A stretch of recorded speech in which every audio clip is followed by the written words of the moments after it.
Assalamualaikum warahmatullahi wabarakatuh. Halo semuanya, perkenalkan kami dari kelompok 4 mata kuliah pengantar akuntansi 2 dengan dosen pengampu Ibu Dr. Evi Marlina SEMK. Sebelumnya perkenalkan, nama saya Fadila Yasrul Tanjung dengan NIM 250301005 dan rekan-rekan saya Amanda Gustina Fitri dengan NIM 250301038. Saya Noviana Zaprimavera Aziz dengan NIM 250301013. Baiklah, di sini kami akan menjelaskan mengenai PT Resource Alam Indonesia Tbk. PT Resource Alam Indonesia Tbk atau dikenal dengan kode saham KKGI merupakan perusahaan yang bergerak di sektor pertambangan batubara di Indonesia. Perusahaan ini didirikan pada tahun 1981 dengan nama awal PT Kurnia Kapuas Utama Glue Industri yang bergerak di bidang industri perangkat kayu. Pada tahun 1991, perusahaan resmi menjadi perusahaan publik dengan melakukan penawaran saham perdana di Bursa Efek Indonesia. Nah, seiring perkembangan bisnis, pada tahun 2003 perusahaan itu melakukan perubahan besar dengan mengganti nama menjadi PT Resource Alam Indonesia Tbk dan mulai fokus pada industri pertambangan batubara. Transformasi ini menjadi langkah penting dalam pertumbuhan perusahaan. Nah, saat ini kegiatan utama perusahaan itu meliputi eksplorasi, produksi, dan penjualan batubara dengan wilayah operasional utama itu berada di Kalimantan. Selain itu, perusahaan juga memiliki beberapa anak perusahaan yang mendukung kegiatan pertambangan. Nah, dengan pengalaman yang lebih dari 40 tahun ini dan strategi diversifikasi usaha, PT Resource Alam Indonesia Tbk terus berkembang sebagai salah satu perusahaan energi yang berperan dalam industri pertambangan di Indonesia. Berdasarkan laporan tahunan 2025 PT Resource Alam Indonesia Tbk, pada tahun ini dipengaruhi oleh perkembangan ekonomi global dan kondisi industri batubara. Perekonomian dunia masih menghadapi berbagai tantangan seperti perlambatan pertumbuhan ekonomi, ketegangan geopolitik, inflasi yang masih tinggi di beberapa negara, serta kebijakan suku bunga yang ketat. Kondisi tersebut menyebabkan permintaan batubara di pasar internasional mengalami fluktuasi sehingga harga batubara cenderung menurun dibandingkan tahun sebelumnya. Di sisi lain, perekonomian Indonesia tetap menunjukkan pertumbuhan yang cukup baik sehingga memberikan dukungan terhadap sektor pertambangan. Namun, perusahaan tetap menghadapi tantangan berupa perubahan harga komoditas, nilai tukar mata uang asing, serta perubahan kebijakan pemerintah yang berkaitan dengan industri pertambangan. Faktor-faktor tersebut memengaruhi kinerja operasional dan keuangan perusahaan sepanjang tahun 2025. Untuk menghadapi kondisi tersebut, PT Resource Alam Indonesia Tbk ini terus menerapkan strategi dengan meningkatkan efisien operasional, menjaga produktivitas tambang, mengendalikan biaya produksi, serta memperkuat pengelolaan perusahaan agar tetap mampu bersaing dan menghasilkan kinerja yang baik di tengah kondisi ekonomi dan industri yang penuh tantangan. Pendapatan laba rugi perusahaan.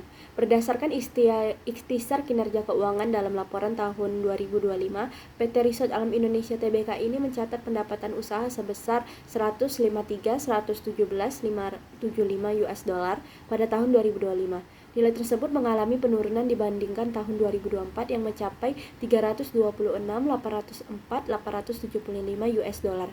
Penurunan pendapatan terutama disebabkan oleh melemahnya harga batu bara di pasar internasional sehingga mengaruh nilai penjualan perusahaan. Laba kotor perusahaan itu sendiri tahun 2025 tercatat sebesar 26,078,408 US dollar, turun dibandingkan tahun 2024 sebesar 103,144,483 US dollar. Selain itu, laba usaha juga mengalami penurunan menjadi 5.755.255 US dollar, sedangkan pada tahun 2024 mencapai 44.581.422 US dollar. Setelah perhitungan seluruh pendapatan dan beban lainnya, perusahaan membukukan laba bersih tahun berjalan sebesar 2.040.723 US dollar pada tahun 2025. Jumlah tersebut jauh lebih rendah dibandingkan laba bersih tahun 2024 yang mencapai 40.140.238 US dollar. Penurunan laba bersih ini dipengaruhi oleh menurunnya pendapatan usaha akibatnya turunnya harga batu bara sehingga keuntungan perusahaannya ikut berkurang. Meskipun laba perusahaan mengalami penurunan yang cukup signifikan dibandingkan tahun sebelumnya, PT Resort Alam Indonesia Tbk ini masih mampu mencatat laba yang tidak mengalami kerugian. Hal ini menunjukkan bahwa perusahaan masih dapat menjaga keberlangsungan operasionalnya melalui pengelolaan biaya, peningkatan efisien, dan pengendalian kegiatan operasional secara efektif di tengah kondisi industri yang kurang menguntungkan ini.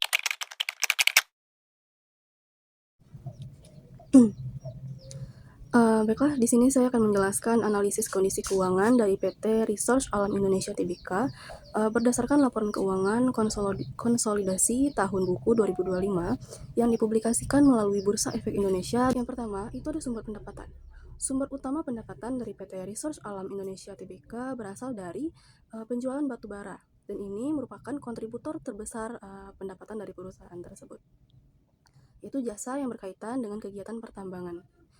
Pada tahun 2025, penurunan harga batu bara dunia menyebabkan pendapatan perusahaan turun cukup signifikan. Uraian nilai pendapatan atau revenue itu sebesar 2,5 triliun, laba kotor 437 miliar, laba operasi 96,6 miliar, laba bersih 40,6 miliar. Jika dibandingkan dengan tahun 2024, pendapatan menurun sekitar 51,6%, laba bersih turun sekitar 93,8%. Hal ini terutama dipengaruhi oleh penurunan harga jual batu bara dan menurunnya volume penjualan. Yang kedua itu ada aset. Yang pertama ada aset lancar.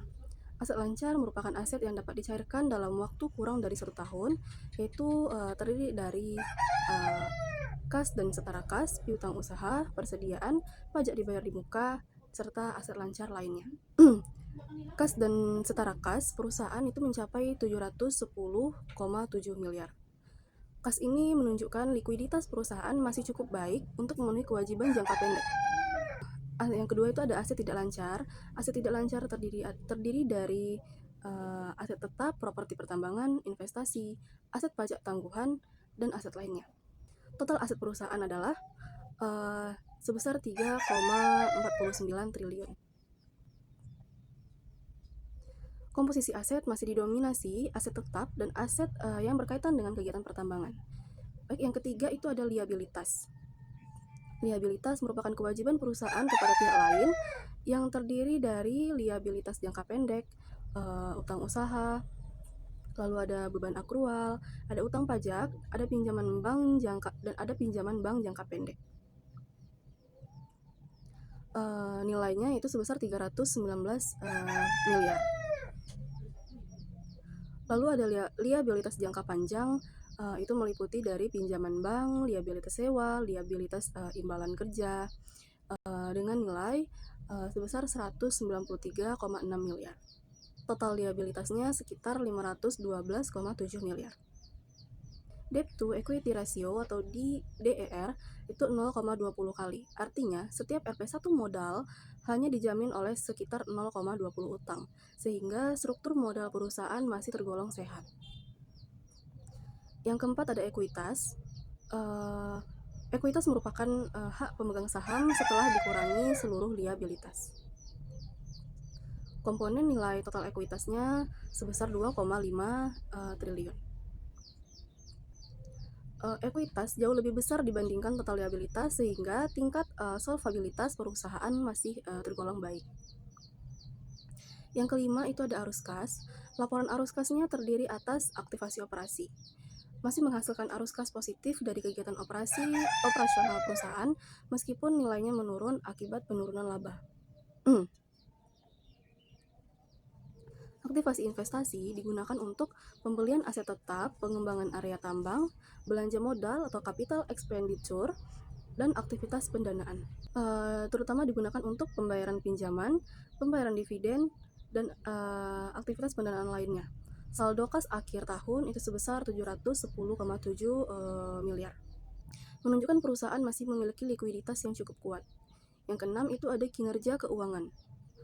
Indikator nilai pendapatan sebesar 2,5 triliun, laba kotor 437 miliar, EBITDA 155,2 miliar, laba operasi 96,6 miliar, laba bersih 40,6 miliar, total asetnya yaitu 3 triliun, total ekuitas 2,5 triliun, kas 710 miliar, utang jangka pendek 319 miliar, utang jangka panjang 193,6 miliar, ROA 1,33%, ROE 1,60%, DER 0,20 kali, gross margin 17%, net profit margin 1,6%. Analisis kondisi keuangan. Berdasarkan laporan keuangan tahun 2025, kondisi PT Research Alam Indonesia Tbk masih tergolong stabil, namun mengalami pelemahan dibandingkan tahun sebelumnya. Penurunan harga batubara global menyebabkan pendapatan turun lebih dari 50%, sehingga laba bersih juga turun tajam. Walaupun demikian, perusahaan tetap memiliki fundamental yang cukup baik karena total ekuitas mencapai sekitar 2,54 triliun. Jauh lebih besar dibandingkan total liabilitas sekitar 512,7 miliar. Yang tercermin dari debt to equity ratio DER sebesar 0,20 kali, posisi kas sebesar 777 miliar, juga menunjukkan kemampuan likuiditas yang memadai untuk memenuhi kewajiban jangka pendek. Di sisi profitabilitas, nilai ROA sebesar 1,33% dan ROE sebesar 1,60% menunjukkan bahwa kemampuan perusahaan dalam menghasilkan keuntungan dari aset maupun modal sendiri masih relatif rendah selama tahun 2025. Secara keseluruhan, perusahaan masih berada dalam kondisi keuangan yang sehat dari sisi struktur modal dan likuiditas, namun menghadapi tantangan dalam meningkatkan profitabilitas akibat kondisi pasar batubara yang kurang mendukung.